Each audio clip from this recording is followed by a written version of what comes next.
What's going on YouTube? This is SG1 Sports and you're watching our college football channel. Time for our Big Ten recap. We're going to give out some postseason team awards, take a look at the teams that met expectations, the teams that didn't, and the teams that exceeded expectations, and also look back at our preseason predictions and see how accurate they were.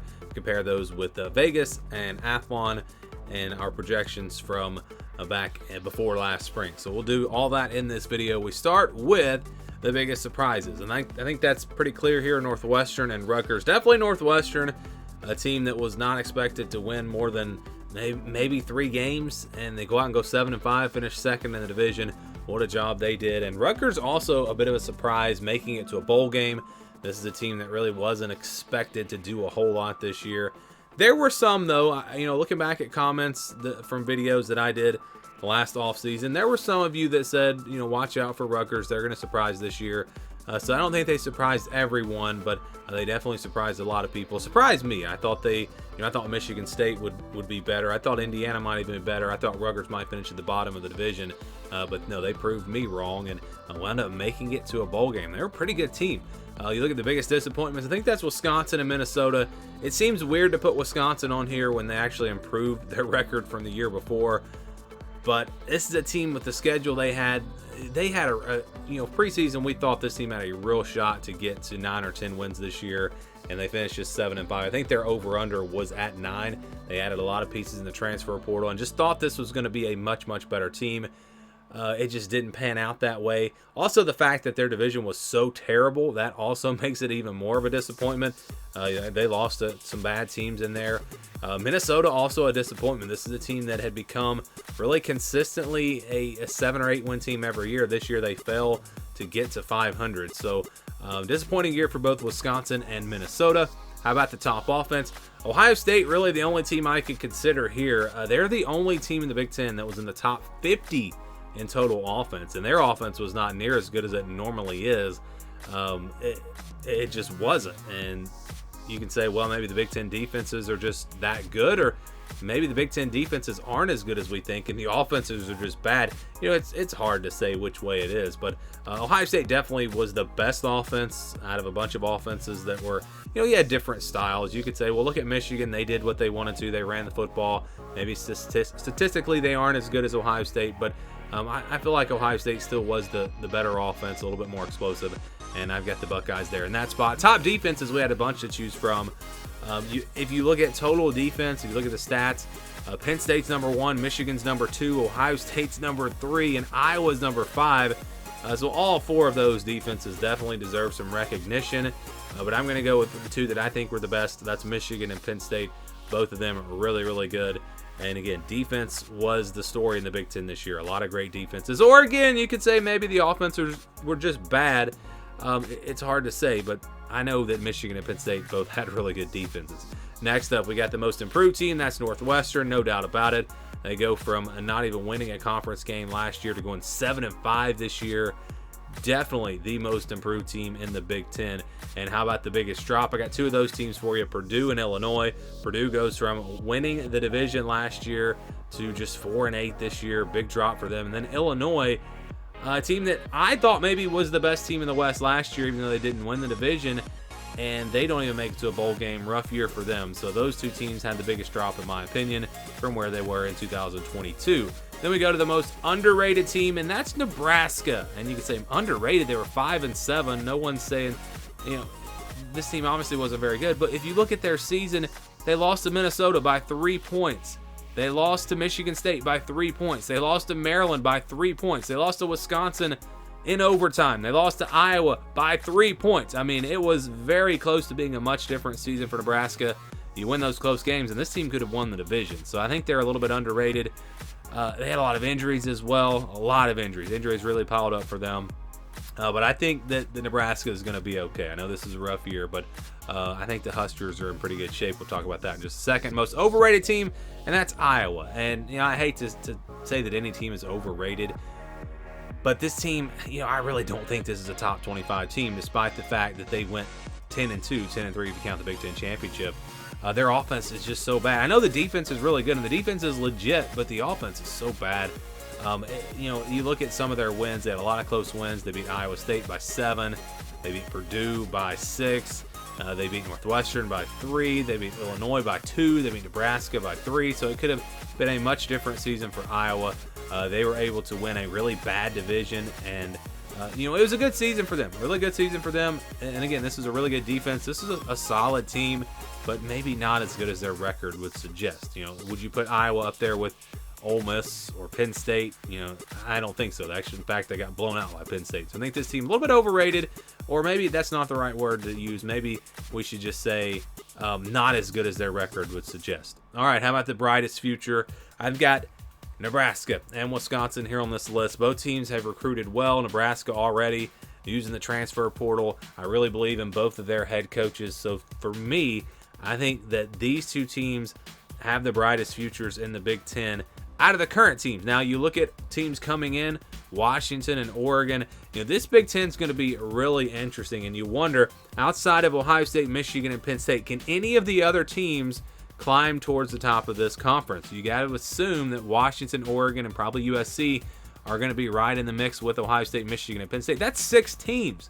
That's 6 teams in there. Can a team get into that group? I think Nebraska and Wisconsin, looking into the future, could be those 2 teams. Maybe one of them is able to pull it off. But I do think the future is bright for both teams. How about the bleakest future? I got Indiana and Illinois. Both teams, not recruiting very well. New coach for Indiana. The Bielema ball, maybe it's not really going to work there at Illinois. I think these 2 teams might get a little bit left behind, and so I think they, in the future, maybe the two of the teams that finish near the bottom of the Big Ten year in and year out. All right, game of the year, Ohio State, Michigan, the game, no doubt about it. And I think people forget Ohio State was just a couple plays away, a few points away from being in the college football playoff. Everyone talks about Georgia. And how they only lost one game by 3 points or whatever.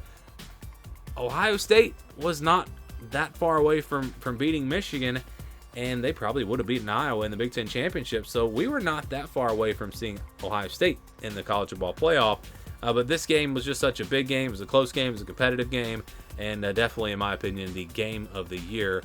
And definitely, just looking at the stakes in this one, it definitely should be the game of the year.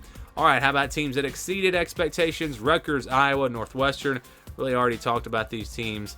They all 3 had really good seasons, but it's really the same story as with the SEC. If you watch that video, we only had 3 teams in the SEC that exceeded expectations, and you had a bunch of teams that were below expectations, and that was really the same story in the Big Ten. Teams that met expectations, they all came out of the Big Ten East.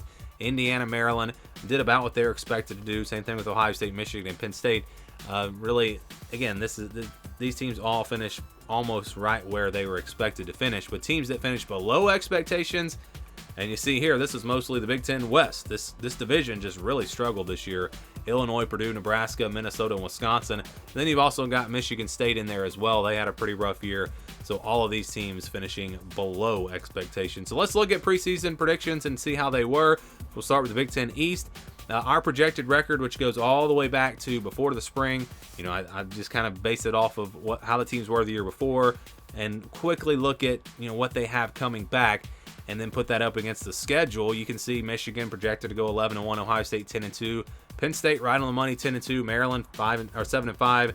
That's right where they finished. Rutgers a little bit better. Michigan State did not quite get to that projected record, and then Indiana missed it by 2 games. My personal predictions, I had the top of this division, the top 4 teams exactly right. I had Michigan at 12-0, Ohio State at 11-1, Penn State at 10-2, and Maryland at 7-5. Missed on Rutgers a little bit. Again, they were better than I expected. Michigan State a little bit worse than I thought, but not by much. And same thing for Indiana. So actually, I've struggled to predict the Big Ten in the past. This is probably the best year for me, at least in this division. Those are pretty good predictions. Now the West, we'll talk about that in just a minute, but it's not quite as accurate. Let's just put it that way. Athlon had Michigan losing a game. They nailed it with Ohio State and Penn State. Maryland nailed that one at 7-5. So really, this was a pretty easy division to predict, at least for those top 4 teams. They had Rutgers a little bit better than me at 5-7. They had Michigan State actually at 6-6. So they had them get into a bowl game. And then Indiana they had at 4-8, just like me. Over under, Vegas had Michigan at 10.5, Ohio State at 10.5. They both went over. I felt like Michigan was one of the easiest over-under picks. I just did not see this team losing 2 games. Penn State was a pretty easy one as well. Maryland at 7, right where they were expected to be. Rutgers 3.5. That was pretty low, so that was a pretty easy pick as well. Michigan State at 5.5. That was a tough one in the preseason at least, but they went under that. And then Indiana 3.5. That was a tough one as well. So let's go now to the West, and you see the records. How about our projections? Iowa at 8-4. Northwestern at 5-7, Wisconsin 8-4, Nebraska 7-5, Minnesota 6-6, Illinois 7-5, and Purdue 5-7. So the projections were not that far off. You look at my predictions. I had Iowa at 9-3, only missed them by a game. Obviously Northwestern we missed by a lot, so did everyone else. Wisconsin, I really was high on the Badgers. They disappointed me. I had them at 10-2. I thought they were going to have a really good season and did not pan out that way. Nebraska, 1 game under what I predicted. Minnesota and Illinois, big disappointments. I had them both going 7-5. They didn't even make it to a bowl game. And then Purdue was right where I expected them to be at 4-8. Athlon, they had Iowa at just 8-4. They also had Northwestern at 3-9. They had Wisconsin at 9-3. Nebraska at 6-6. Minnesota at 7-5.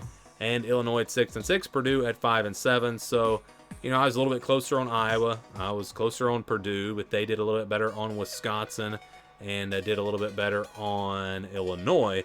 But overall, again, besides Northwestern, this division wasn't that far off from what it was expected to be. And then the over/under, Iowa was a pretty easy pick. I had them, all of the over/unders where I had teams winning by 1.5 games or more, at least in the Big Ten. I'd have to go through the other conferences, but in the Big Ten, all of those were correct for me, at least going with the over/under. Northwestern was just at 3.5. Wisconsin was at 9. That was a tough one. I thought they'd probably be 9-3 or 10-2, and they finished just 7-5. Nebraska at 6. Minnesota and Illinois at 6.5. So they were expected to make it to a bowl game this year, and they both did not. And Purdue had a pretty high one at 5.5. Again, I was a game and a half under that, so that seemed like a pretty easy pick as well. So just a recap there of the preseason predictions, and just kind of a recap of the Big Ten. Give me your thoughts on this conference. What were your big takeaways? Let me know what you thought down in the comments below.